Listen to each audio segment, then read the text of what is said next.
Hello, it's time for another edition of Discipleship Today. We've been using the text of John just to see how Jesus discipled. John had this special relationship with Jesus as the youngest disciple, and it was really cool.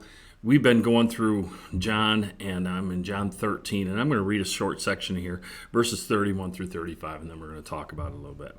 When he had gone out, Jesus said, "Now is the Son of Man glorified, and God is glorified in him. If God is glorified in him, God will also glorify him in himself and glorify him at once. Little children, yet a little while I am with you. You will seek me, and just as I said to the Jews, so now I also say to you, where I am going, you cannot come. A new commandment I give to you, that you love one another, just as I have loved you. You also are to love one another. By this, all people will know that you are my disciples, if you have love for one another."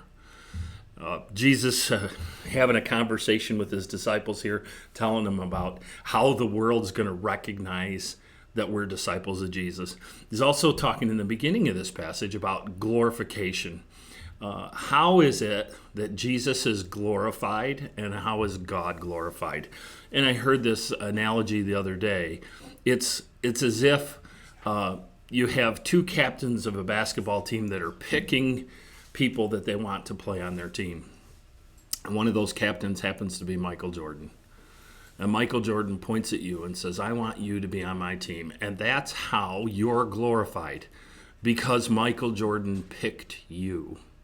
And that's how God gets his glory. It's because all of a sudden the world recognizes that you're someone special, that you have been chosen by God, and God gets glory in it. And I think that's a really great analogy. All of a sudden you're going to be famous because you've been picked to be on a team. And that team that you're going to be on is going to be associated just like the dream team.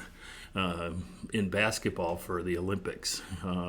You have all the best people on that team, and everybody gets a gold medal hanging around their neck. And then he says this whole about love. You know, people won't know that we're Christians by our condemning attitudes. They will know that we're Christians by how we love each other. And that specifically is associated within the body of believers. But when that happens, then we just start to love everyone. And that's what we've been called to do, especially those of the household of faith. We love one another, we do things for one another, and during this time, during what's going on today, we need that more than ever. We need to be connecting with people within and without of our faith circles so that we show this whole loving attitude that permeates us and spills out. It's one thing to say that you love your wife. If you tell your wife every day that you love her, but you're never doing any loving things for her, what kind of a relationship do you think you'd have?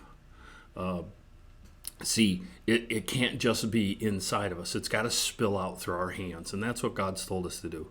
He's told us to be loving towards people, especially those of the household of faith, but then also that spills out into the world. For Discipleship Today, my name is Pastor Bob Benson. Thank you for taking your time to watch.